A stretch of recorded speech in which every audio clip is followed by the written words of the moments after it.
બાપા સીતારામ આપનું હાર્દિક સ્વાગત તથા અભિવાદન કરું છે। કેમ છો બધા મિત્રો? મજામાં જશો। આજે આપણે સરસ મજાનું વિડીયો લઈને આવી રહ્યા છીએ। નવા બ્લોગમાં નવા વિડીયોમાં આપનું હાર્દિક સ્વાગત છે। કેમ છો બધા મિત્રો? મજામાં ને? મજામાં જશો। સ્ટાર્ટ।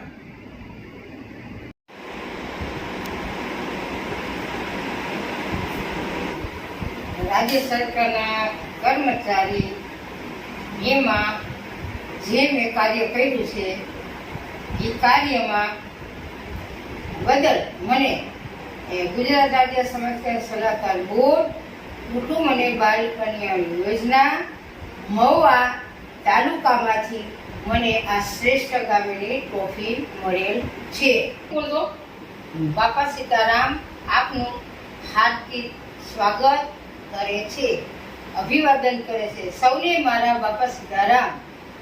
આજે હું તમને જે મારી નિમણૂક ગુજરાત રાજ્ય સમાજ કલ્યાણ સલાહકાર બોર્ડમાં સચિવાલય ઓફિસમાં 1976 ની અંદર મારી નિમણૂક થયેલી, એમાં જે બેકવર્ડ એરિયા હોય તાલુકા વાઇઝ કુટુંબ અને બાળ કલ્યાણ યોજના એમાં ગુજરાત રાજ્ય સમાજ સલાહકાર બોર્ડે એવા પ્રોજેક્ટ ચાલુ કરેલા હતા બેકવર્ડ એરિયામાં। ત્યારબાદ અમે એમાં ખૂબ સરસ કામગીરી મેં કરી હતી। એ બદલ મને મહુવા તાલુકાની અંદરથી મને શ્રેષ્ઠ કામગીરીની ટ્રોફી મળેલી હતી અને મારા કામગીરીને મારા સચિવશ્રી બધા ખૂબ બિરદાવતા હતા અને એને ખૂબ મને પ્રોત્સાહિત કરેલ છે કે તમને કામગીરીમાં કોઈ પહોંચે નહીં। મેં અનેક સંસ્થાઓમાં પણ સેવાઓ આપેલ છે, એના પણ મને પ્રમાણપત્ર મળેલ છે। ત્યારબાદ 2005 ની અંદર કુટુંબ અને બાળ કલ્યાણ યોજના ગુજરાત સમાજ સલાહકાર બોર્ડની આ પ્રવૃત્તિ આનંદીબેન પટેલે બંધ કરતા ને કમિશન મહિલા અને બાળ વિકાસ વિભાગમાં ભેળવી દેતા એમાં મને સીડીપીઓ તરીકેની પોસ્ટ મળે અને એમાં પણ મેં ખૂબ જ કામગીરી સરસ કરેલ છે। બસ આ ટ્રોફી મને ભાવનગર જિલ્લો, મહુવા તાલુકો ને બગદાણા ગામમાંથી મને શ્રેષ્ઠ કામગીરી ટ્રોફી મળેલ હતી ને ખૂબ મારા જીવનમાં મેં ખૂબ પ્રગતિ કરેલ હતી। કયા વર્ષમાં મળી હતી? 1982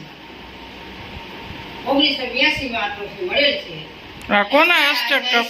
લાડાણીના હસ્તક। બરોબર। ત્યારબાદ ભૂકંપ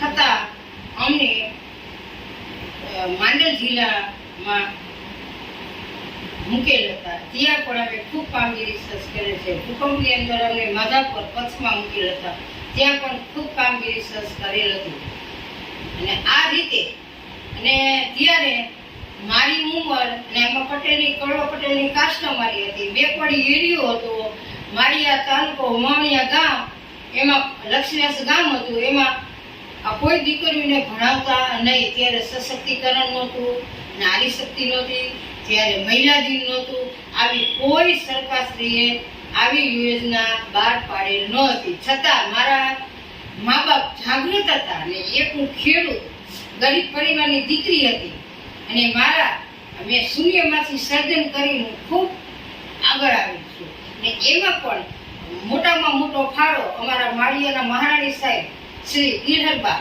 તેમજ અમારા ચંદનબેન જે માળિયા તાલુકાના માળિયાના જે શેઠ ગણાતા ચંદનબેન મોદી તેમના ભાણેજ હતા અને ત્યારબાદ અમારા રૂક્ષ્મણીબેન હતા। એ ખૂબ સુશીલ વર્તન સારું કાર્ય કરી આખા સમાજને સુધારેલ છે, એને તો હું ખૂબ ધન્યવાદ દઉં છું। અને મોટો પાયો અમારા ગુજરાત સમાજ સલાહકાર બોર્ડમાં બેને આ બધા પાયો નાખ્યો છે અને એના સહકારથી અને એના તાલીમ આપી, ટ્રેનિંગ આપી અને હું એની સાથે ખૂબ હળી મળીને રહી અને મારી નાનપણમાંથી જ મારું જીવન સાદું ને સિમ્પલ હતું અને એ કે પ્રમાણે બધું કરતી તો એના હકારાત્મક વિચારોમાં ખૂબ હું સહમત હતી.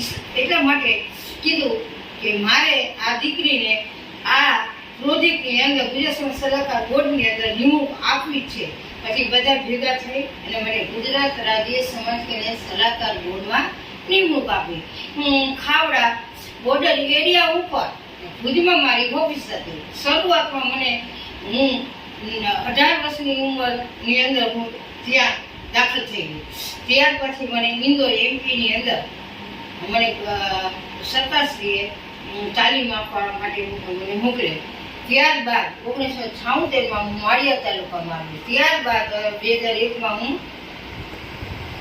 આપણે માંડલ તાલુકામાં આવી. માંડલ તાલુકામાંથી પછી 2005થી કમિશનર મહિલા અને બાળ વિકાસ વિભાગમાં સીડીપીઓ તરીકે હું અહીંયા જામગઢ તાલુકામાં આવી ગઈ. જામગઢ તાલુકામાંથી મારું વતન ને મેં માંગણી કરતા મોરબી આવી અને મોરબીથી હું 31/10/2000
પૂરું.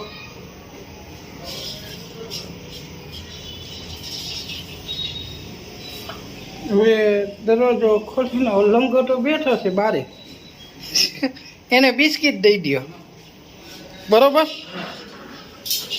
હા, બે તો પી લીધા.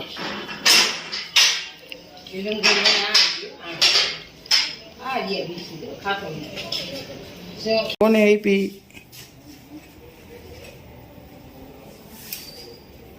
અહીંથી આપણે વિડીયોની એન્ડ આપી છીએ.